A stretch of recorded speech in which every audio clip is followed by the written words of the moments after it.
All right, Jamion, so with Acts chapter 9, that's the conversion of Saul into Paul. So, first question we're going to have for you is how did you come to Christ? So, we can get into some more specific information for you, but how did you come to the knowledge of Christ? Well, the very first time I believe is that I can remember is when I was younger. I used to go to what they called Bus on the Move. I used to go there, like they used to pick us up every Saturday, and we used to go there. By my siblings went to 180, and yeah, I went to Bus on the Move, and so my first encounter with God was like it was crazy because like all the kids around me was acting out, acting goofy. I was always one of those kids that was always like quiet, kept to myself. I was kind of gullible, So they had told us once we leave, go home and go to a quiet room and ask God to come into your heart. So once I left, I had went to my sister's room, which was like the most quietest place. And so I was like, God, will you please come into my heart? And so when I did that, I don't know, like when something happened to her, like it was like as if I was going to outer space. Like I could see like flashing lights, like shoo, shoo, shoo, shoo. And so it was crazy when I opened my eyes. It was just like something different going on with me. I don't know how to explain it. I mean, you're a little kid, so you don't really know exactly. But how old were you? I was about, I would say 8 or 9 years old. Okay. So, yeah, I'll say that was my very first experience. Okay. Now, a lot of people who sit in that chair, they have the experience where they may have grown up in church or, they may have went with grandma, mama, whatever it was, but then they have some years that were a little off, teenage years or early 20s. Did you have any of that? Yeah, I did. So I'll say it started when I was a little kid. Growing up, I was always picked on as a child. They used to tease me a lot. They used to call me dumb, stupid, retarded. They called me ugly. They used to call me gay. They used to call me every name in the book. And it basically crushed me. It crushed me internally. I used to act out as if I was like everything was okay, but internally I was crushed. I didn't know who I really was anymore because of the fact that what everyone used to tell me, I used to believe everything what everyone else was telling me and not actually believing what I really was. And so something that used to help me cope with my pain is like I used to act out in school, like used to try to make people laugh and stuff. So I used to like basically kind of laugh at my pain, trying to get through stuff like that. And as I got older, I say in high school, I really just didn't care at all about what people thought about me, about how like I dressed or whatever. So I was that's when I began to like ask myself, like, is this really me? Am I really dumb? Am I really this? Am I really that? Because the fact that like I've been hearing it for so long, I started believing it. And so it was hard for me to deal with myself because of the fact that I didn't know who I really was. I always try to find myself in different people and everything. And so I left my parents' house 3 months after I graduated. And so after I graduated is when I left and everything. And so I went to my homeboy house, and we was living with his grandpa at the time. And it had me like a little job and everything, but even then I was still trying to find somewhere to get more money. And so I started doing what he was doing. I seen that he was getting different money, food, clothes, cars, whatever from different females. And so I did the same thing. I started basically using women to get what I wanted. Um, yeah, I do whatever I had to get what I wanted. It was all about me, me, me, because I mean, I was the only person at the time I could that I was worried about. Really, just I mean, just as long as I'm good, everything is good. You know, I was being very selfish. Um, so as times went on, I had met this one lady. She was about 9 or 10 years older than me, and that's when I started getting into drugs and everything. She was like, she was into drugs, so I started doing the same thing that she was doing, you know. And so, yeah, that's where things started really getting crazy because I was introduced to a lot of different type of drugs at the time. I was always just smoking and drinking, and you know, every What were you taking at the time? um, well, first I was just smoking weed, and then it gradually went up to like pills and everything. So by this time, I had lost my job, and the I had like a little apartment studio in Cimarron Apartments over on 31st. I had over there, and I ended up losing that. Um,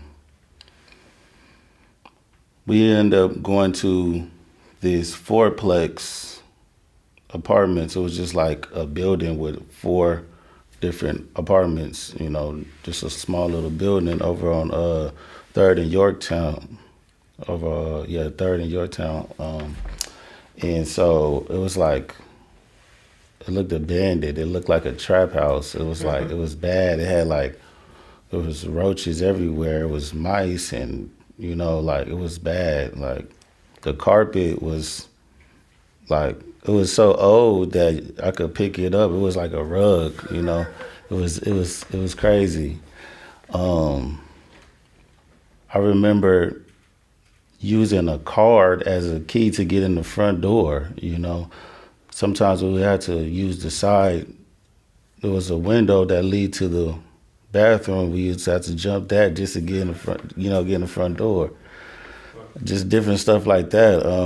By that time, I was really like just strung out. I wasn't eating.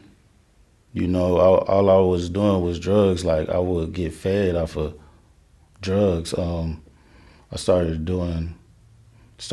getting introduced to like cocaine and different stuff like that. And also at the time, she had these kids that was around my age. There was her nieces and nephews, she used to call them, and they would basically help us, like with rent and everything. We would get drugs to where they would go sell it for us and everything. I end up doing the same thing sometimes, different occasions. They always just knew where to get it. I mean, so we depended on them a lot. That's also where I started being affiliated with different, like with gang members because they was from neighborhood crip. So I had affiliated myself around that type of crowd and everything. And around this time, I was still crushed, still trying to find myself. I was like trying to be that gang member or whatever it was because of the fact that I seen that, I mean, like growing up, it was crazy because like people they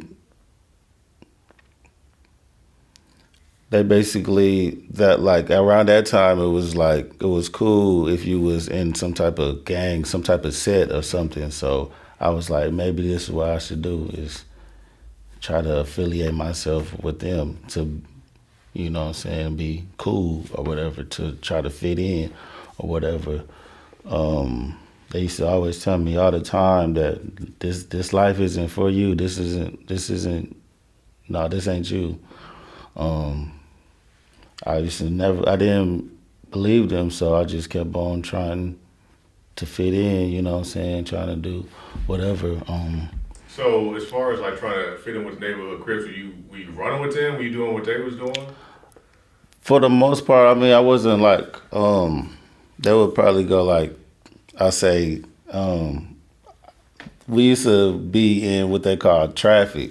Okay. So like, when we was in traffic, we just pull up on people. I would be with them, you know what I'm saying, smoking and drinking and everything, blase, blase, whatever. Like, so it was just stuff like that, like just hanging around them. I was doing so much drugs, you know, at the time to where, like, around that time, my memory Yeah, is probably. gone, you know, it's just burnt. Cause like that's all I depend on. I was only eating like probably one time a day, and it was like noodles or stuff. Like we always kept noodles, cheese, and eggs, and Yum. yeah, you know. So that's all we really ate. Or like the girl I was with, she used to work at Whataburger, so we would get like some type of Whataburger sandwich up there or something. But that's all we was eating, you know. It wasn't really like no type of meal or anything. I do remember one time that when there was no food at all, to where I had found this hot cocoa pack on the shelf, and like I was so excited about this hot cocoa pack, but like it felt empty, so I turned it over and like it was a big old mouse hole had bit like all in it, to where I was so mad because I really wanted that hot cocoa. You know, I wanted something, you know, because I was thirsty, I was hungry, you know, so it was bad. At the time, I was also smoking cigarettes, but like we didn't have any cigarettes to where we used to save the tobacco that was in a cigar stick, and like I used to roll that up with notebook paper, and that was my cigarettes because I didn't have no money to get cigarettes or nothing, so I depended on that tobacco and like just regular notebook paper. Tobacco from like the blunts. Hmm. So, Yeah. okay. So yeah, that was my cigarettes. We had ended up moving to Texas, and so when I was in Texas, I ended up stopped, you know, doing drugs for a time. I ended up getting a nice job and everything, had a nice house and everything, but I had found myself. That was around the time where that synthetic weed K2 came out, and so I had found myself struggling with that. You know, I always had to find. I was addicted to the feeling of drugs. You know, not just so much drugs, but just I was a druggie. You know, I needed something. So it was one time where even when I was doing it, I had like a attack or something happened to me to where like I started shaking real bad. I had like a panic attack, and after I came out of that attack, I went back to that same thing that I had an attack from. That was how bad it was. I remember times where if I didn't have anything, I would search through the carpet. I would search through different cracks of the seat, anything to try to find like crumbs of weed, or I would like have like bongs and pipes. I would like put sticks and seeds in there or something just to get some type of something, you know. I was really badly addicted to that type of stuff, and I was just trying to. I feel like I was trying to cope myself with something because of the fact that I was so crushed. Me and that girl ended up splitting off, and I had moved back out here to Oklahoma. That's when things started getting a little bit better for me. I was still smoking and drinking and everything, but like I was like slowly starting to get back on my feet with things. And I had told my mom, I was like, man, I really want to start going back to church. I really want to, start getting my life back. And so that's when she told me about, Brother Lawrence. I mean, because I knew him since I was a little kid. So she was like, Brother Lawrence have a church that he just started. And when she told me that, I was excited. I was like, man, I bet he really going hard over there, you know. And I was like, what's the name of the church? And she told me. At the time, I was like, I didn't know it was called Going Hard for Christ Church. It was just like, dang, that's crazy. And so I started going to church again. Around that time, I had met my wife, Ariel. We were just girlfriend, boyfriend at the time, but we had our times. Like, it was very chaotic. I guess because of the fact that with the things that I went through, I had brought that into my relationship to where like we used to always yell and cuss each other out, and like even out in public arguing and stuff. We was like, it was really bad to where even after we had our first child, it was still chaotic to where it was as if we was just living in the same house as roommates. We broke up, got back together, broke up. We had did all that, and like the last time we had broken up, it was like for a whole year. And at that time, she had my first child, my oldest, Junior, and I never did. I felt so bad. I never reached out to her to see how he was doing. I never called or anything. I was back in my mess, doing whatever I wanted to, back doing smoking and everything. And I didn't really care. I was like, oh, he good. His mama got him.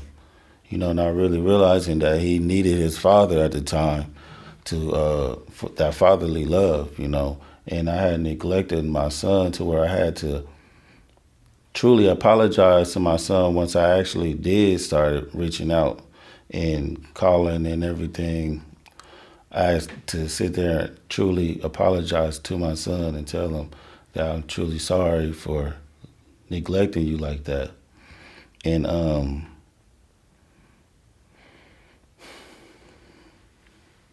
when time went on, me and Ariel ended up getting back together.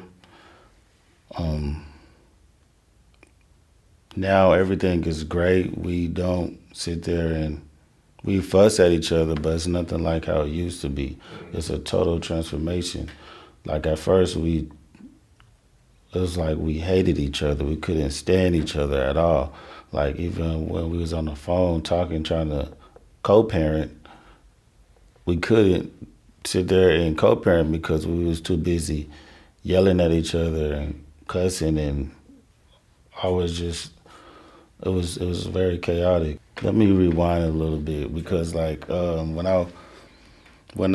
me and her broke up, I started going to, that was the first time I started doing discipleship classes at church, at Going Hard for Christ Church.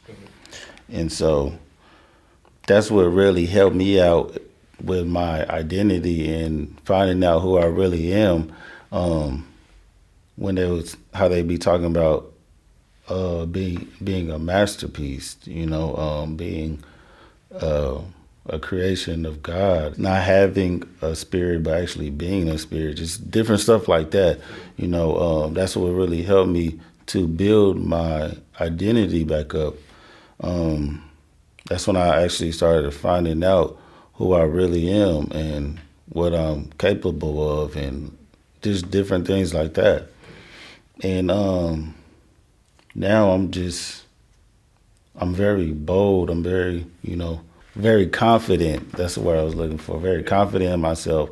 When I approach someone, I walk as if I'm a king or with authority because of the fact that I know what I went through, or I know who I am now. You can't tell me nothing. It's the type of state of mind I have now. I know that I am a child of God, and you can't take that away from me. It's the type of mindset I have. So yeah, it's been a And, great journey. and I'm interested to hear you say that because for the people at home who don't know, you're active member of the church, you're very expressive. You're the first person who's down the altar for worship. You're Yeah, one of the main people who's taken down there for yeah. worship. And so Um, I was surprised to hear you say that, there's a time where you weren't that. yeah. I was quiet. I was shy. I mean, I wouldn't have been able to do something like this. I wouldn't be so boastful about, I wouldn't be able to express myself through my voice. I'm still learning how to actually come out and talk. Right. So doing this it really helps out a lot. And I really just wanted to help people to understand that, like, I mean, there's people out there that struggle with their identity. There's people out there that struggle with their self confidence, and and everything, because people could walk around and act like everything is good, but Yeah. deep inside, people are crushed. But little do they know, when you are crushed, God is developing you in that way to where that's when He's able to fully mold and shape you the way He wants to, because you're so crushed. So so He's able to, yeah, That's mold a you good in a analogy. great Yeah, in a great way. Oh, yes, man. Yes. Oh, well, I just wanted to know what was the actual turning point when you decided to say, hey, enough is enough. I don't want this life anymore. I want My to turning change. The turning point for me was when it was like I just really just said, like, this is not me. I just something clicked in my head, like, this is not me. I don't know where this came from or why am I doing this. I need to do something. I need to change. I started thinking back to where when I was a little kid, actually going to church and growing up in church. Like when I was a kid, I didn't want to go to children's church. I wanted to be in the sanctuary and actually listening and actually learning. I was. That's why I say I was different from other kids. Like I always been, but like I always carried myself in a much mature way. Just as I got older, because I was so lost, that's when I became, I You're guess, just trying to find yourself. yeah. So that's when I just went left. So if you were to meet a little kid around 8 or 9 that's crushed or whatever, what would you say to him or her? What would I say? Don't don't look at people. Don't look at people to find yourself. Trust in what's inside of you. Don't look at what other people say about you. Don't even listen to what people say about you. You know who you are, and trust in what's in your heart and not what's around you. Look vertical, not horizontal. And what is vertical and horizontal? When you look horizontal is when you are worried about what others say about you or what they think about you. Or vertical is more of like you don't really care. You trusting in God. You looking up at God, and yeah, you trusting what's inside of you. You know what's inside of you. We don't know what's inside of you. Only you know. So I remember back when we had 3434, it's our old church for the people watching. your brother passed. The thing that I noticed about that, because it wasn't, is your brother passed under those circumstances, and you can elaborate on that if you want. If you don't want to, it's cool. And then the next Sunday, right after that, you were back at the altar, praising like you normally do. And to me, that was very inspiring. I mean, because I know anything about you, I never met your brother, anything like that. But just to see how you went through that trial and that trauma, and you came immediately back, and you came to give God the glory. So, is there any part of that you'd like to elaborate on? Well, the reason why I do praise like I do is because of the fact that I remember when I was at the club and I was under the influence, dancing and singing, not really caring at all. And so God told me, why not dance with me? You dance for the devil. Why don't you come dance with me? And growing up we used to go to Greenwood Christian Center, and I used to always see the young kids dancing in the front. And so that's where I got it from. And and also just praising him for getting me out of my mess that I was in, because I was ready to get out. I was like desperate to get out, and for me to get out of that, I praise him for that. And so when he did pass, I said, I'm not about to let the devil take me backwards. I'm not going to let him take me back to my mess. I'm going to keep striving and keep pushing to show him that just because my brother passed doesn't mean I'm not about to stop praising God. When I'm on God's side, I'm like God's beast. I feel like his beast. I feel like I'm a kingdom man. I'm representing Christ. At first, I was representing the devil. I was trying so hard to be a gang member. I was trying so hard to try to fit in and everything. He's like, God's like, why don't you represent me and not represent the other side? Why don't you come over here and represent me? I will take care of you in each and every way. So now that's all I'm about, is representing God, going hard for God, like my church. And so that's all it was, is like I'm going hard. Even though I'm having these